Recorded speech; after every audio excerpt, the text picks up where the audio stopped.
Council's meeting to order scheduled on August 6, 2025. Ms. Savage, would you call the roll, please?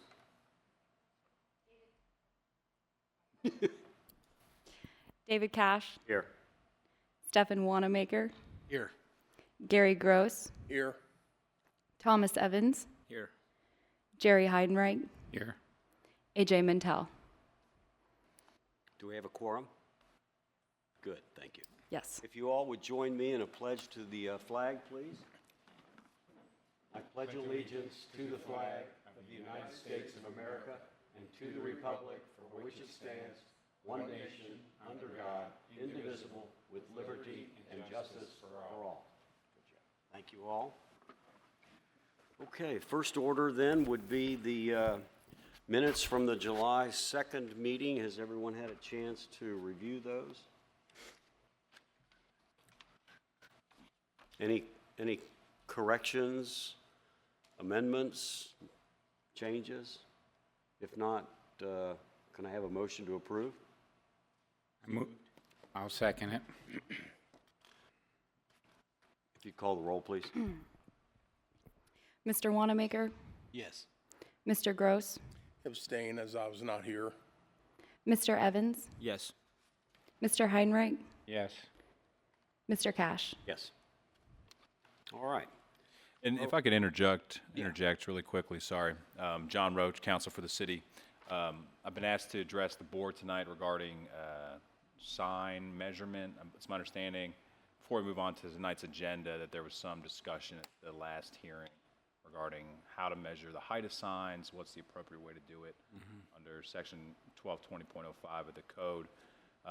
That section measures height from the bottom of the sign and or structure to the top of the sign and or structure. The way that the city, the way that it should be interpreted, we believe, is that includes any portion of the structure that's elevating the sign. So I think there was some debate about whether it's just the sign face is a sign height or whether a pole or a base that elevates the sign would be a part of the height. A pole or a base elevating the sign is a part of the sign height under the code. So I'm hoping that clarifies how that is being interpreted by the city and provides some guidance for the BZA when it faces questions about sign heights. Any questions from me? I'm happy to take them at this time. Is that applicable? I think that's applicable to one of the applications Yes. this evening. This case I'm about to present now. The Chick-fil-A. Yes, correct. 20-25. If the record would reflect that Mr. Mentel is present for the this meeting. I am present. Thank you. Thank you. Okay, thank you. Thank you. I think I understand it, but with a consensus of minds, I'm sure we'll understand it. All right, then the first hearing is then the application in case number 20-25. Ms. Savage, if you would. Of course. Would you like to swear me in? Swear in first? Oh, thank you. Do you solemnly swear or affirm that the testimony you're about to give before this board will be the truth, the whole truth, and nothing but the truth, so help you God? Yes. Sir, are you on this one? I'm on this one. All right. he'll be And when you, That way, or do you? no, that's all right. When you come up here, I'll confirm on the record that you were sworn. All right. Thank you, Ms. Mr. Savage, Gosh. thank you. Come up and do the whole. No problem, no prepared. problem. All right, so this is a request by applicant Douglas Linen on behalf of Chick-fil-A for an area and dimensional variance for the property at 6465 Culbertson Road to allow for the construction of a 150 square foot sign that is 35 feet in height, where Middletown Development Code Section 1220.08, Table 1220-2 only permits freestanding signs that are a maximum of 80 square feet in area and 10 feet in height. The property at 6465 Culbertson Road is the new site for Chick-fil-A. The property is approximately 1.75 acres and is zoned in the B2 Community Business District. The purpose of the B2 Community Business District is to provide for areas of the city that will contain a wide variety of commercial and office uses to meet the needs of the city in region that require access to major arterial streets and are in close proximity to major residential neighborhoods. Per Chapter 1220.05, Measurements and Calculations for Signage, freestanding sign height shall be measured from the average elevation of the finished grade of the road that the sign immediately fronts. Height of sign is measured from the base of the sign and/or structure along the road to the highest point of the sign and/or structure. Sign height shall be measured from the base of the sign immediately fronting Culbertson Road to the highest point of the sign structure. For sign area is computed by means of the smallest square, rectangle, or triangle, or circle that encompasses the extreme limits of the sign message. Sign area shall be measured as both the 11-foot by 11-foot Chick-fil-A sign, the logo, and the 3-foot, 7.5-inch by 8-foot changeable copy sign. So we're saying the Chick-fil-A logo is kind of sign message A, the changeable copy is sign message B, and there's a total aggregate of 150 square foot of signage on the pylon pole. So per that table 1220-2, maximum sign areas and height for freestanding signs, a freestanding sign in the B2 zoning district with a lot frontage width of 151 to 300 feet is permitted to have that maximum sign area of 80 square feet and maximum height of 10 feet. So the pylon sign with a height of 35 feet is a 250% increase in allowable sign height.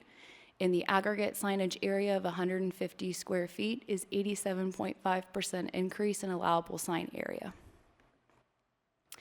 The applicant requests this area and dimensional variance due to the property's exceptional topographic condition. The applicant states that due to the Chick-fil-A site on Culbertson Road being well below the adjacent arterial State Route 122, the allowable sign height of 10 feet will be difficult to see from State Route 122, and that increasing the sign height and area will improve its visibility around State Route 122.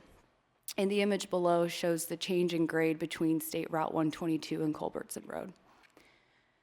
Per the Middletown Development Code, the requirement for legal notice for variance requests and meeting notice letters for the proposed area and dimensional variance were sent to all property owners contiguous and directly across the street or public right-of-way of the subject property. No comments have been received to date.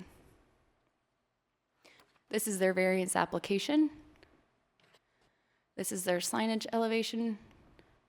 This is their signage site plan. Same signage site plan. This is showing their 250 lot frontage width along Culbertson Road and its proximity to State Route 122. And then this is the current approved signage as of October 2024 for Chick-fil-A. This is your area and dimensional variance review criteria. This is the time limit and appeals. And that concludes my staff report. Any questions for Ms. Savage? Would you go back to the last rendering of it looks like a ground mounted sign? Yes. What is this?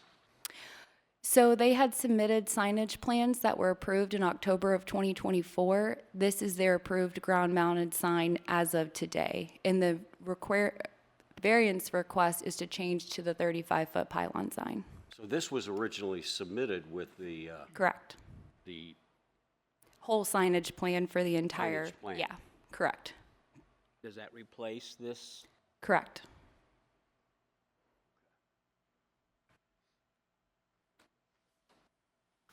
Any other questions for Ms. Savage? If not, I'll open this meeting to the public. Anyone in favor of the application who wants to speak, please come forward. And sir, you identify yourself and I'll confirm again that you were sworn. My name's Greg Monig with Wolpert. I'm working with Chick-fil-A on this project and would like to speak in favor of the proposal. And you were previously sworn, correct? Yes. So, yeah, I appreciate you guys meeting with us tonight. I know our initial sign package showed the monument sign, but I think it's pretty obvious when you get out there that it's going to be difficult to see from 122. And I think one of the executives from Chick-fil-A showed up and said, why are we doing a monument sign here? So we are coming back in. I think Casey did a great job presenting the facts and the requests that we're making. So I'm just here to answer questions if you have any questions for us as the applicant. I'll give you a question here. Okay. I'll give you a question. With the location to the expressway being so close there, I would think you're going to try to draw people that are just traveling through the area to your business there, or at least Chick-fil-A would. And I think that you do need to elevate the sign. I happen to agree with your executive as far as Right.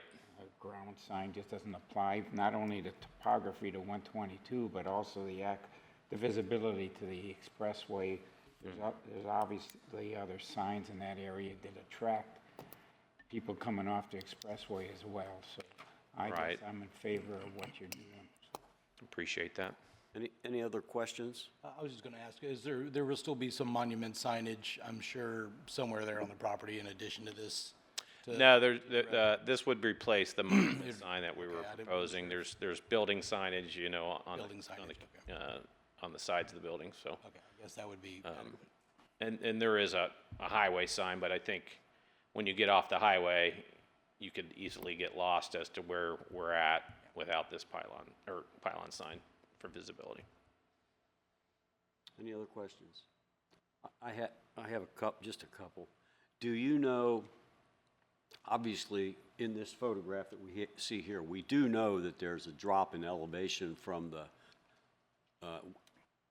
eastbound and westbound 122. Do you know what that footage of elevation drop is by chance? I don't know exactly, but I think it's at least 10 feet based on that picture, or maybe closer to 15 feet. My other question was, is obviously what you're trying to do here, and I can understand because the only other sign you have is on that Comfort Inn pole right now, which doesn't show it there because this is an old photograph apparently. Right. Is there, considering the distance that sign will be from 122, is there a need for, it would help reduce the total amount of square footage is all, the reason I'm asking for this. Is there a reason for the changeable message board, considering people aren't going to be able to read that very easily to begin with? They're looking for Chick-fil-A. All of us have been on the highway. Right. And we're looking for and all I need to see is the red chicken or the white chicken on red background. Correct. I think it's the changeable copy is probably more for customers as they get approaching to the store and they may see a special or something like that. So once you get into the parking or near the parking lot, you can get an idea of what the special is that day. But yes, the customer from 122 is not going to see that. Right. That's all of my questions. Any other questions? I can provide a little bit more detail. So the Quality Inn sign that the highway Chick-fil-A sign on is approximately 410 feet from where they're proposing the new signage. In the Quality Inn sign that has the current Chick-fil-A sign on it, it's about 200 feet from I-75.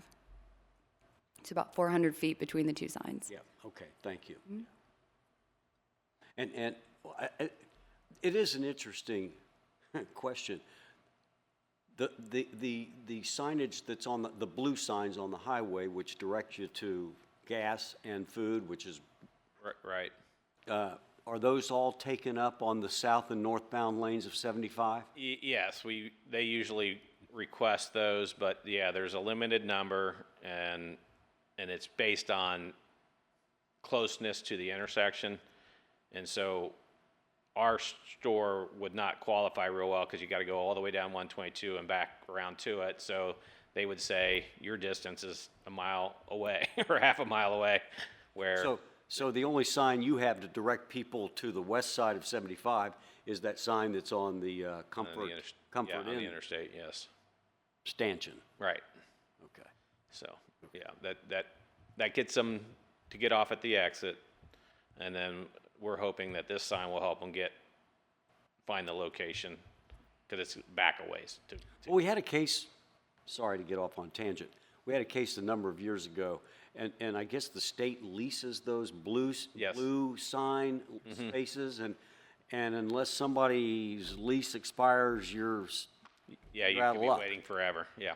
yeah, okay. All right. Any other questions? Thank you, sir. Thank you.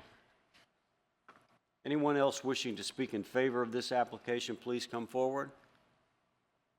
Anyone wishing to speak in opposition to this application, please come forward.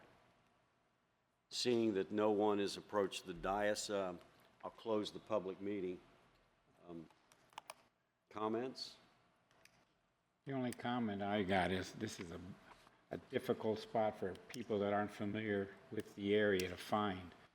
And, we are not talking about directional signs to get them back there, but everything we can do to help just is where I think we should be. It's interesting you say that, because all of us being familiar with that, I'm not sure any other business other than Chick-fil-A, which is going to draw in people, there's no doubt about it, would attempt to even open there. And so getting people to that location it is paramount.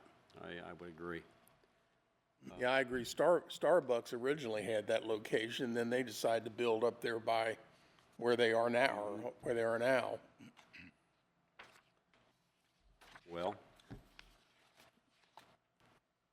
do I hear a motion of any sort? With that being said, I'd make a motion to approve the variance as site criteria A1, that there are special conditions and circumstances for the lot. I'll second the motion. Mr. Wanamaker, Yes. Mr. Gross, Yes. Mr. Evans, Yes. Mr. Heidenreich, Yes. Mr. Mintel? Yes. Mr. Cash? Yes. Thank you. All right, the next hearing is zoning appeal case number 21-25. Ms. Savage, if you could tell us what this is about? Absolutely. So this is a request by applicant Efrain Cristobal for an appeal of a zoning violation for operating a landscaping business as a home occupation for the property at 2666 Cincinnati Dayton Road, where Middletown Development Code Section 1206.01, Section E, subsection 8, subsection D, prohibited home occupations, states that construction, landscaping, or similar contractor facilities in storage and other outdoor storage is prohibited. Before you start, I have to recluse myself. I may have a conflict with Yeah. the business there, so I'll step down.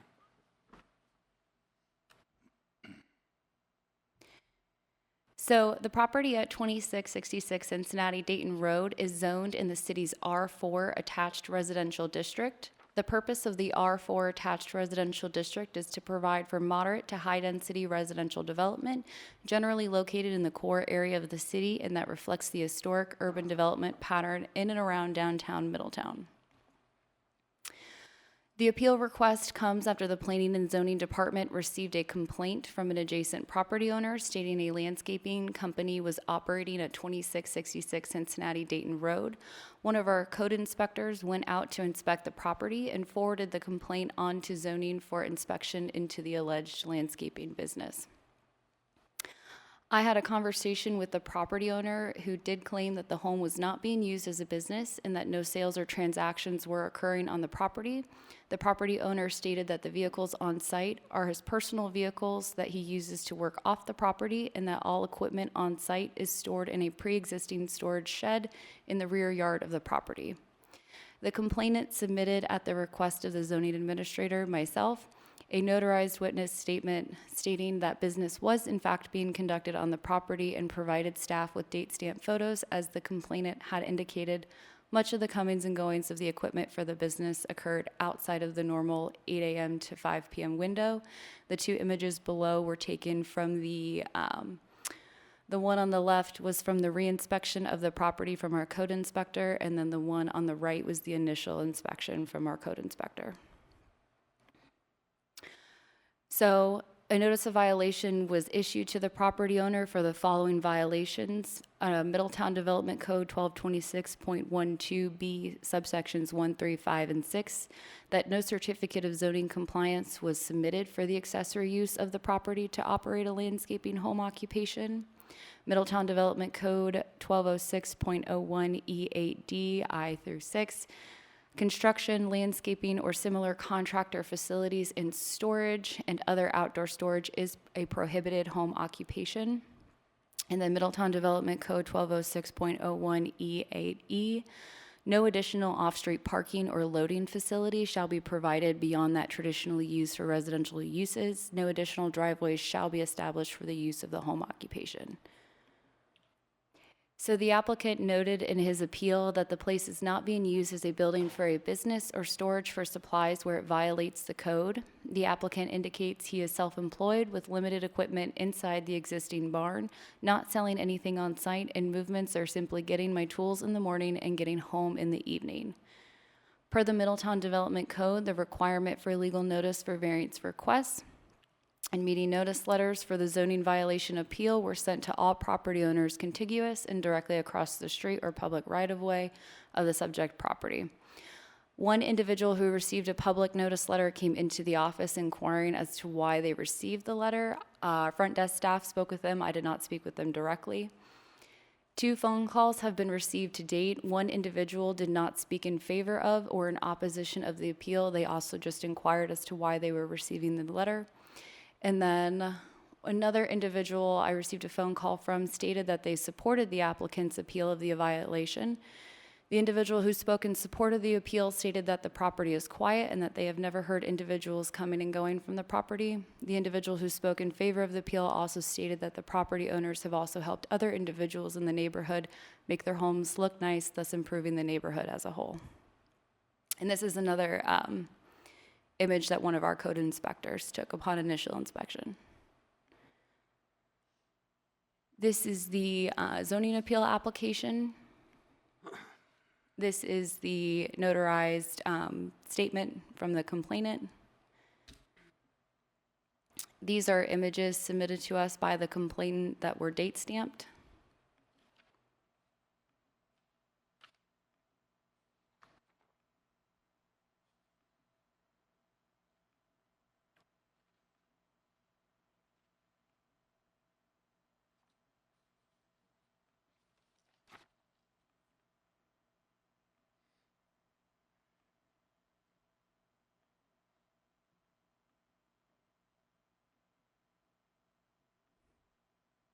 This is the notice of violation that was sent to the property owner. And this is your appeals review criteria in the appeals process. That concludes my staff report. Thank you. Any questions for Ms. Savage? If not, I'll open the meeting to the public. Anyone wishing to speak in favor of this application, please come forward to be sworn, ma'am, if you'll come up here.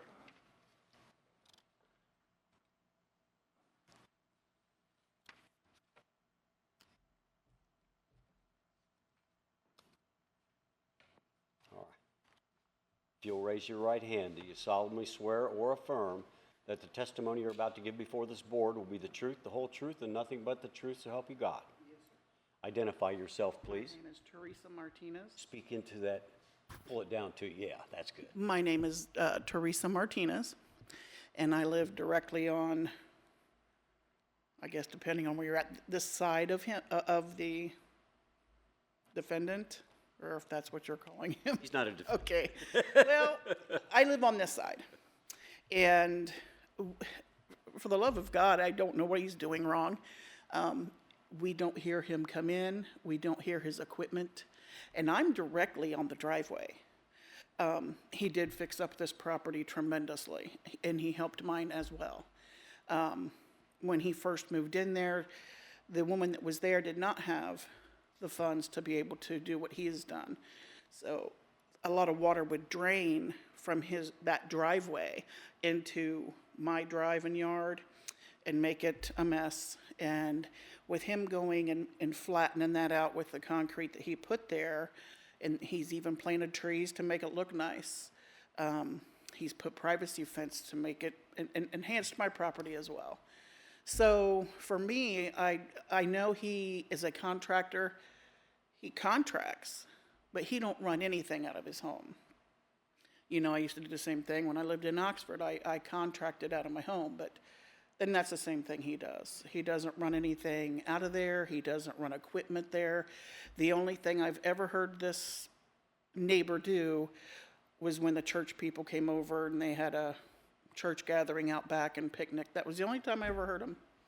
But other than that, he's been a godsend, I think, for the neighborhood. The house looks tremendously well kept. Any questions? Thank you, ma'am. You're welcome. Anyone else wishing to speak in favor of this application, please come forward, sir, if you will.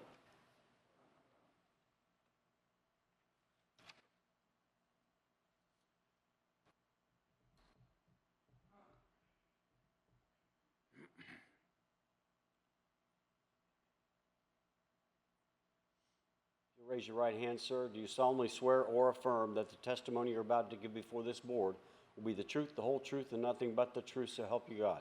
I swear. I swear. Okay. Identify yourself, please. My name is Jeffrey Cristobal. I'm the one who's living at 2666 Cincinnati Dayton Road. All right.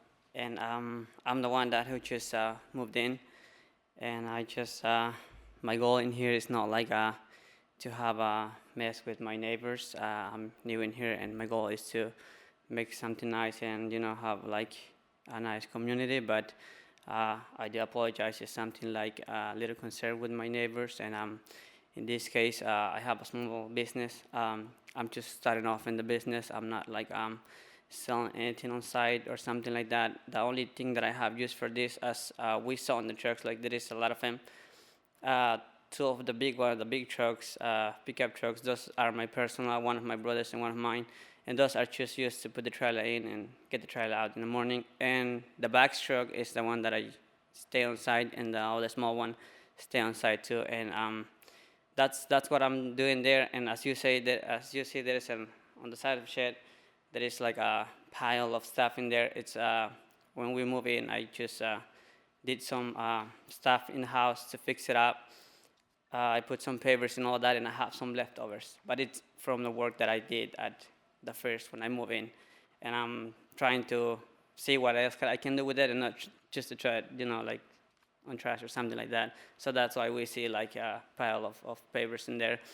But after that, I'm trying my best to do like, you know, not to make any big stuff in there. Maybe they have hear noise.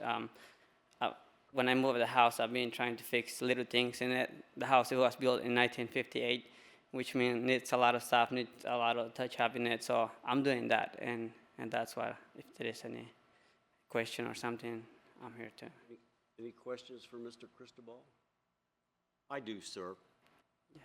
You saw the photographs there. How many motor vehicles do you have titled in your name that you use as being self-employed? I have, it's in my name, it's my small car, which 1, 2, yeah, there is 2, and there is another 2, but that one is on the business. Could we go to the photograph that shows the, that right there? Yes. Oh, no. Yeah. Sir, are those vehicles, they're all Lions Tree and Landscaping. Are who are those vehicles titled to?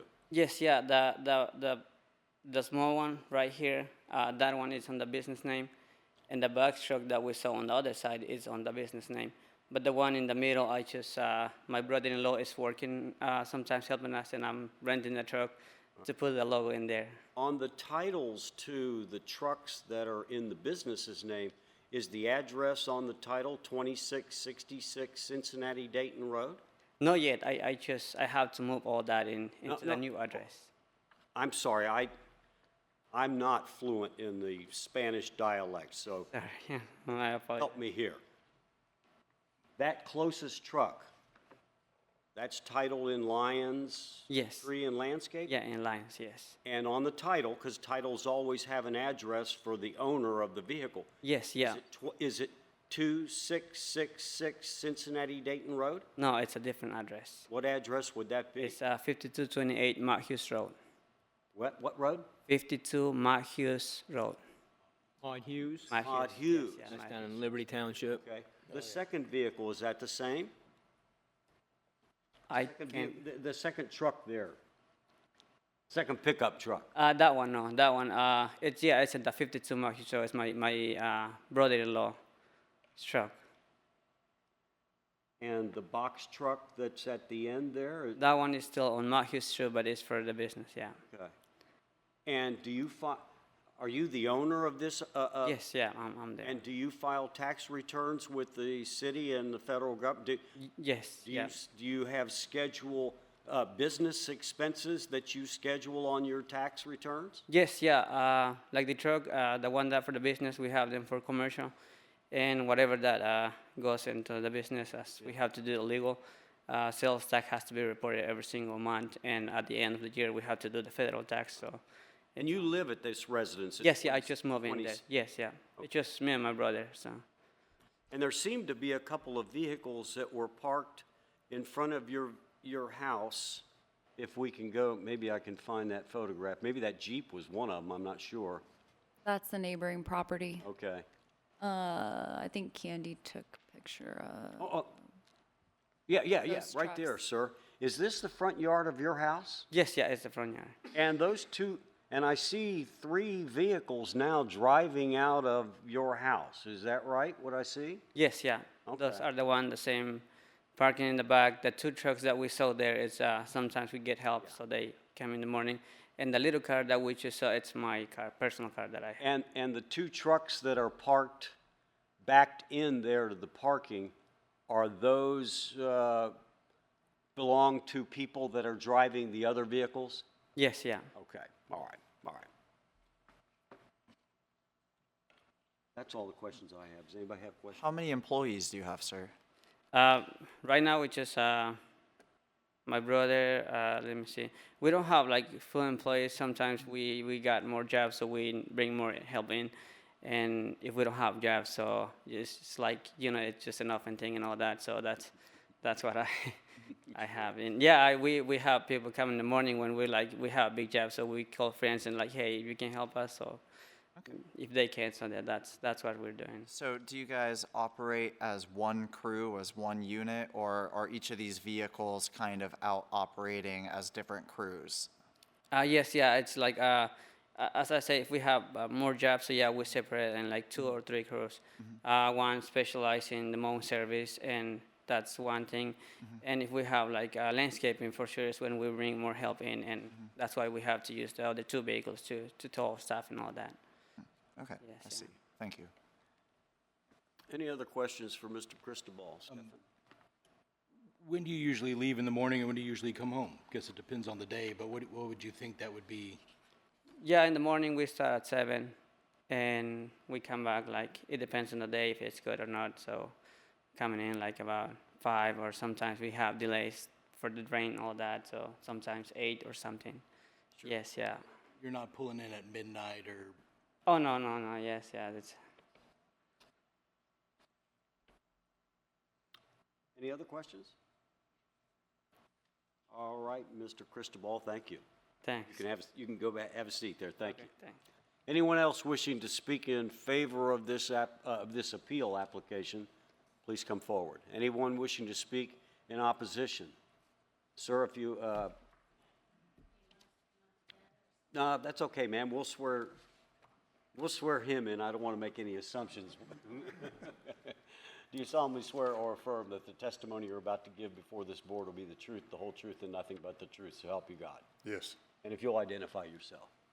Yeah, they moved in, and you can tell they, Sir, identify yourself so oh, I'm the record sorry, knows who you Gary are. Tillett. Okay. I'm sorry, I'm the next door neighbor on the other side. I'm the one that's got all this going. But they moved in, they paved the whole backyard, which I know that's probably not against code.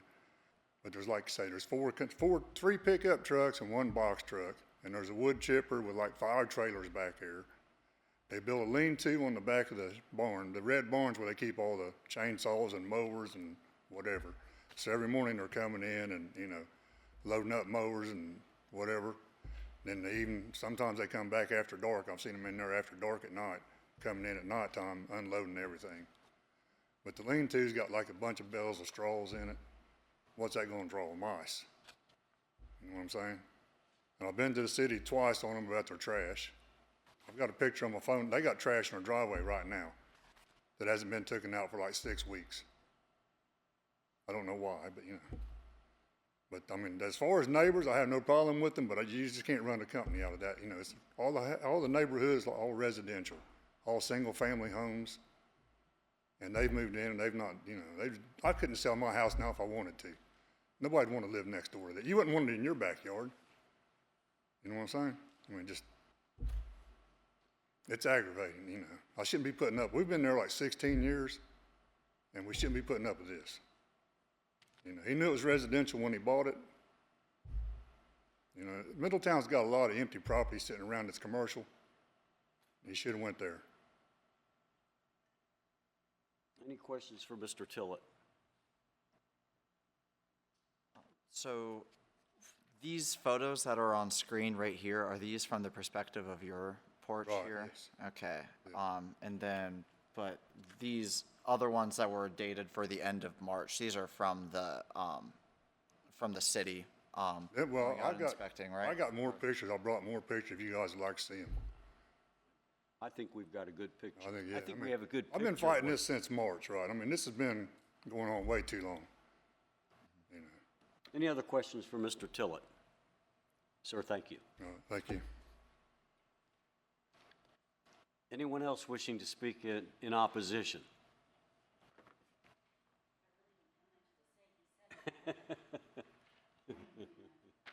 Ma'am, do you solemnly swear that the testimony you're about to give before this board will be the truth, the whole truth, and nothing but the truth, so help you God? Yes. Thank you. Identify yourself, please. I'm Debbie Mays Tillett. Okay? Like he said, we've been there for 16 years. It is residential, and it was a beautiful backyard with grass and everything. They did move in. I have no problem with them. They fixed up the front yard. I mean, it's beautiful. But to look at that in your backyard, it's just not what you would want to see every day. And yes, they do come in late at night. Sometimes it was as late as 9:45. They take off their lawnmowers off the back, run it up. I'm a little nervous. But as you can see, there's wheelbarrows out there, there's landscaping timbers, stuff by the barn, and then their trash is always out there. Our trash runs every Wednesday. It's never put out. I mean, you know, eventually we're going to get rats. He's got a barn back there with a bunch of hay, squirrels and stuff. You know, in the wintertime, he's going to find a place to live. I mean, it's just not something you want.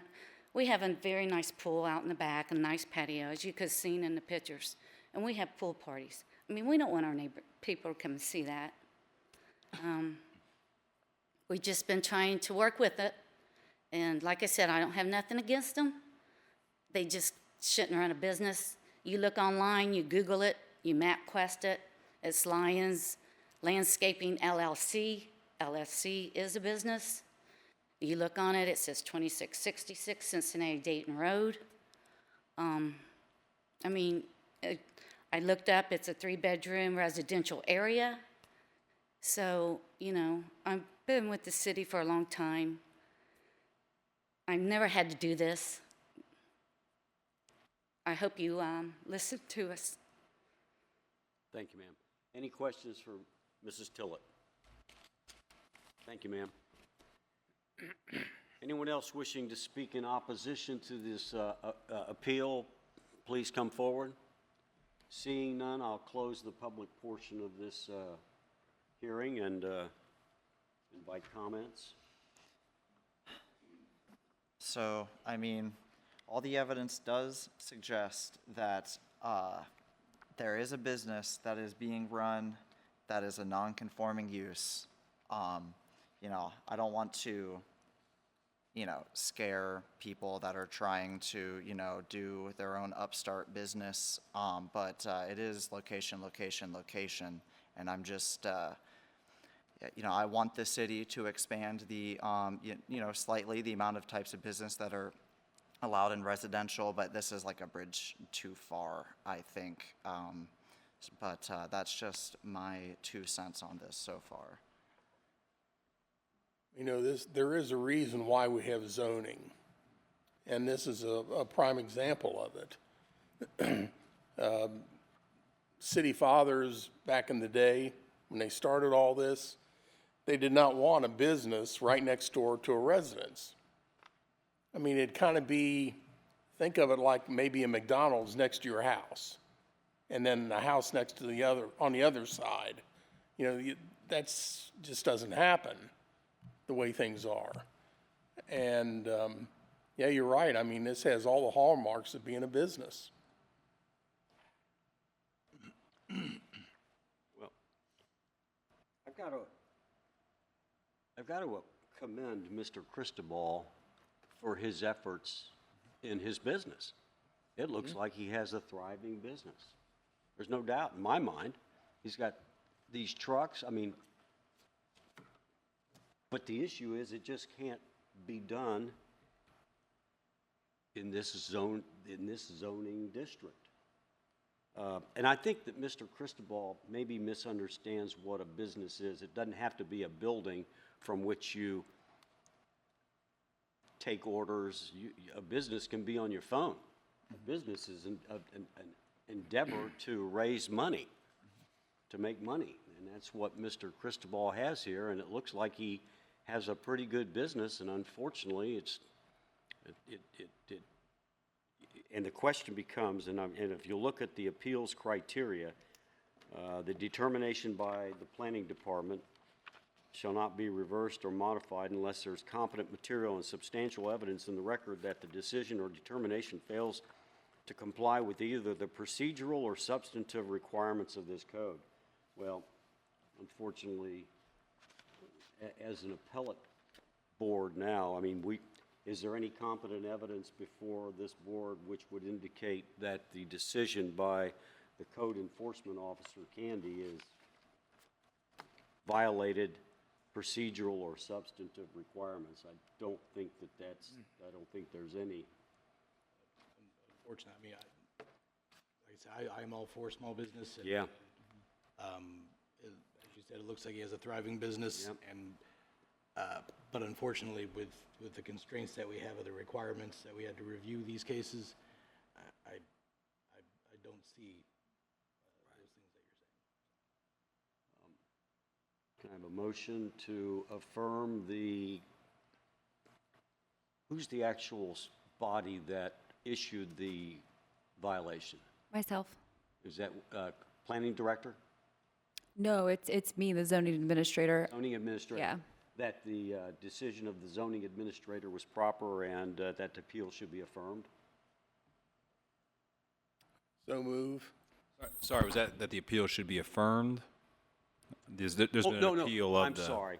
The decision of the code enforcement officer should be affirmed and then the appeal should be denied. Thank you. Okay. So moved. I'll second.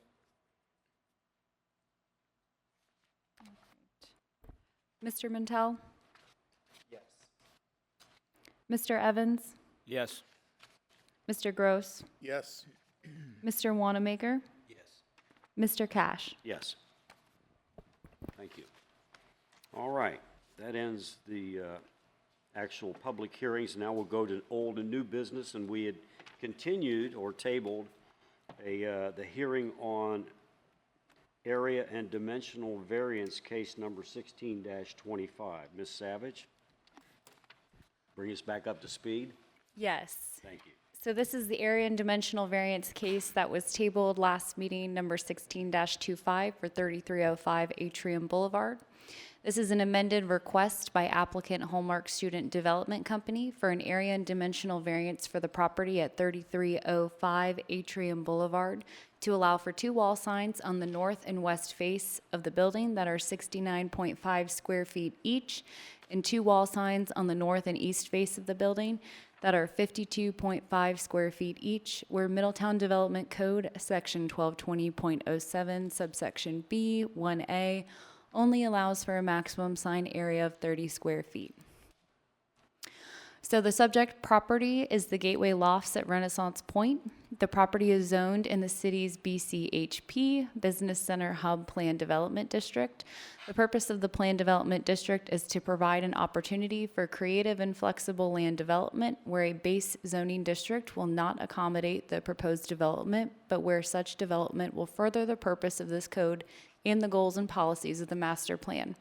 The Plan Development District is designed to allow for deviations from certain zoning standards that would otherwise apply if not contrary to the general spirit and intent of this code.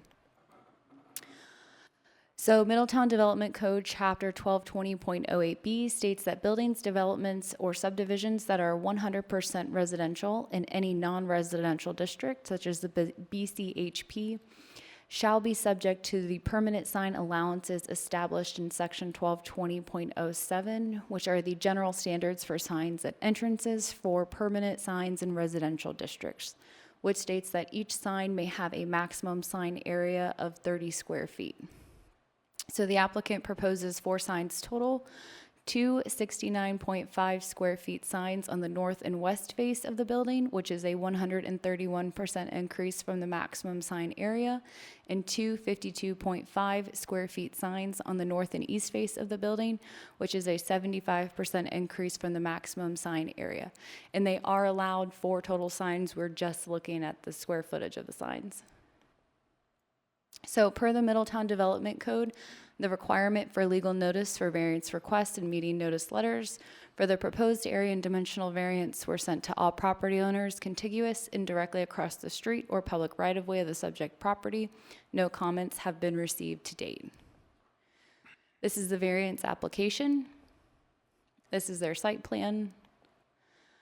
This is their rendering. These are the proposed signs. This is the location of that sign. This is the other one. The other location of where those will be. And this is an example of the Toledo Marina location that was provided by the applicant to emphasize the scale of the sign compared to the building. And then this is another example of, I believe, one of the signs that's on their clubhouse at their Centerville location. Here's your area and dimensional variance review criteria, your time limit and appeals, and that concludes my staff report.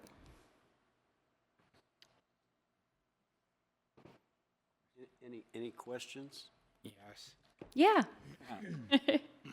This is just advertising the location, the owner of the location, is that correct?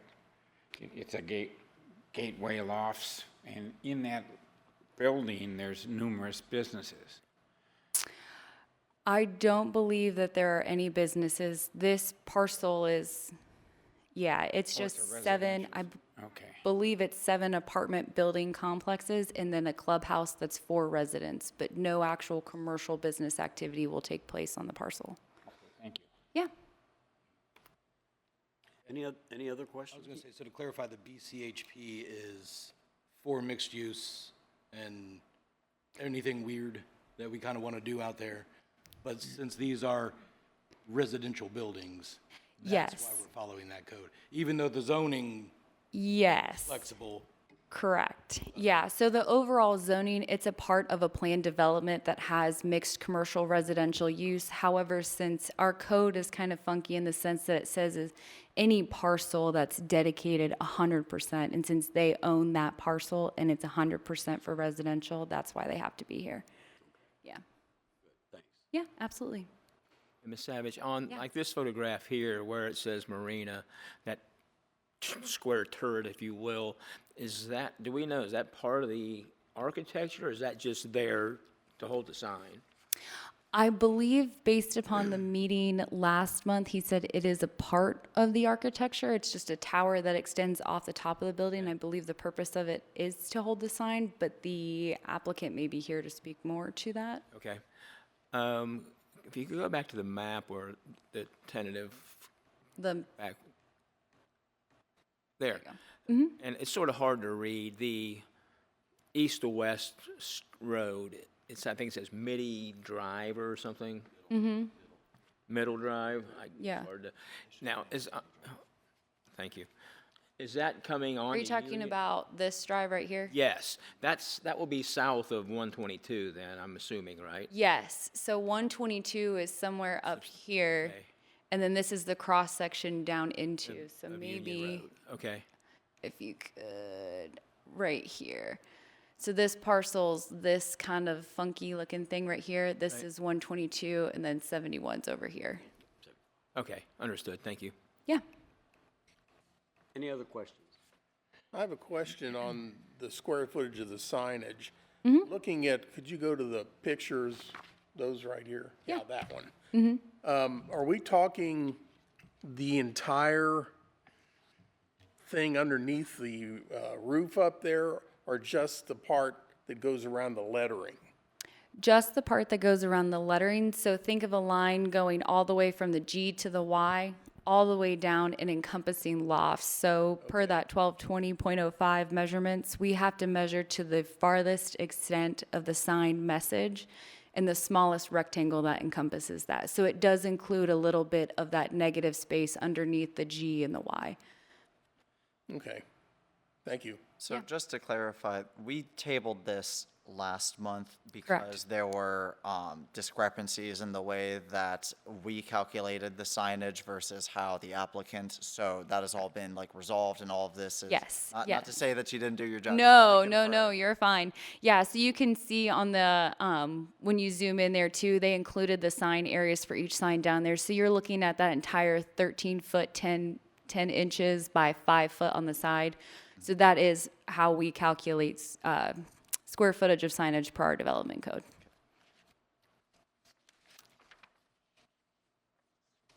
Oh, that's interesting. Wait a minute. The illustration we're viewing right now, 1310 across the top, Yes, 5 foot 5, tall. yeah, then so 8 we're looking at 13 right here and then Right. 5 feet. Do you take into effect that the actual smallest sign that, the smallest polygon that could encompass that would be a Trapezoid? trapezoid? Thank you. I mean, you're fine. I guess you could, and it may honestly be my narrow interpretation, but just because our code has that explicit language of square, rectangle, triangle, or circle. It does, And I think allow for any. Oh, I'd have to go all the way back to the That's very all right, don't worry beginning. about it. But yeah, yeah, it lists those 4 specific shapes, so maybe it is a narrow interpretation. But I've only got four shapes to choose Okay, from. well, I agree- didn't I realize agree that with you only had the Casey's. 4 shapes. I didn't know if you could go a decadoctadon or whatever. Maybe we'll keep it in mind for future development Okay, code all right, updates. all right, thanks, thanks. Yeah. It's documented. Oh, thank you. Yes, I was trying to say that. I didn't want to correct them on record. Okay. Any other questions? Are we Yeah, in- one more thing. It's, Yeah. is it my understanding that the lettering is going to be backlit? It's not going to be shining through the letters, but it'll be backlit? I believe so. Yes, correct. Okay. Any other questions? If not, I'll open the hearing to anyone who wishes to speak in favor of this application. Please step forward.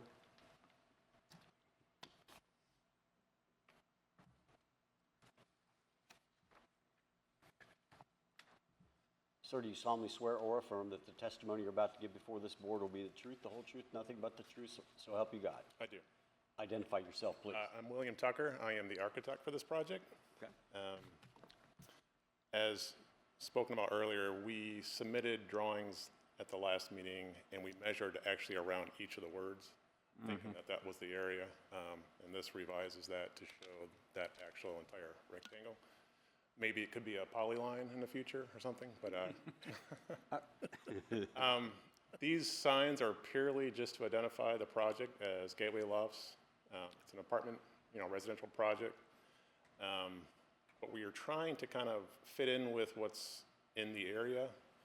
To the north of this, we will have a lot of retail, and to the east is the proposed event center. So I feel like the sign areas that we're proposing are more proportional to the what's going to be happening around it. And we don't want this to get lost. Even though this is a purely residential project, it's kind of stuck in the middle of more commercial space. The letters will be backlit only. And the picture that or the couple pictures we had from other projects aren't exact, but they're the best I could find currently. Like that one? At least the size is similar. Yeah. Any questions? Well, I guess I can pose the same question. That tower extension, would that be part of the normal architecture, or is that solely a place to put the signage? That was specifically, so when we met, earlier this year, that was proposed by one of the council members because it was initially just on the clubhouse building. And then the idea came up from one of the council members, hey, what if we bookended that on the east side? That might look nice. And so we actually took the tower piece and raised it some just for that signage.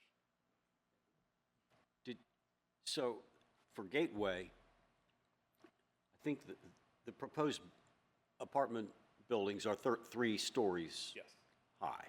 So the signage would be, this marina signage we have here is representative of what we'd be looking at Yes, on the northwest and the northeast corners. Well, raised above the building to some extent to hold the sign. the clubhouse building, that tower piece is normal architecture. Oh, okay. Kind of like this. It's I'm not raising it specifically for signage. That is part of the architecture, but it is a great place for a sign as well. Did you calculate, by the way, because I did you calculate the square footage of just the words in the sign and not around the, That was on our the rectangle? last month's proposal. And, Okay. yeah, and we were, I think, just a Yeah, tad bit over. 31 and a half for the northeast signs and 45 for the total square footage of just the lettering and not Yes. Yeah. as a sign with the letters might be. And these will be individual letters that Yeah. Okay. put in place, so there's not a sign board that they're attached to. Any questions? No. Thank you. Thank you.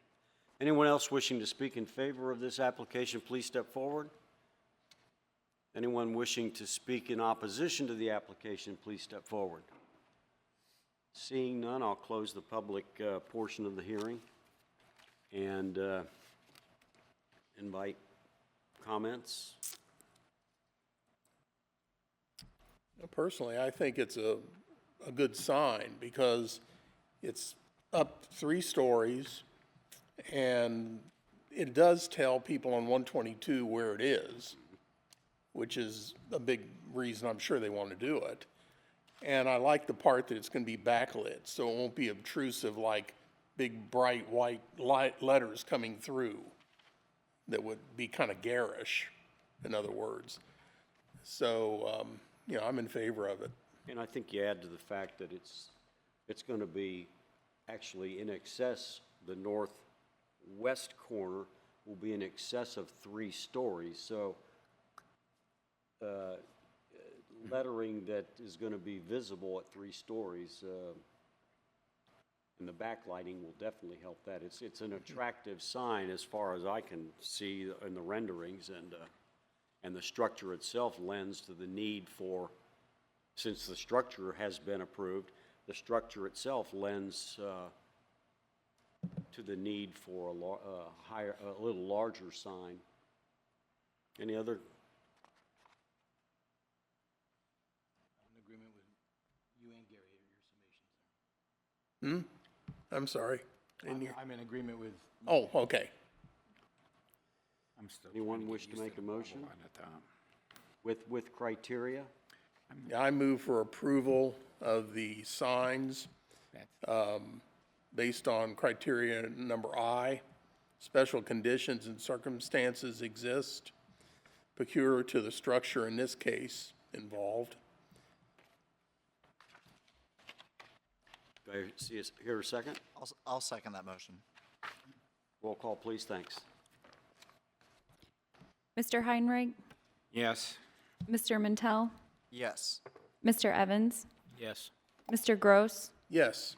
Mr. Wanamaker, Yes. Mr. Cash. Yes.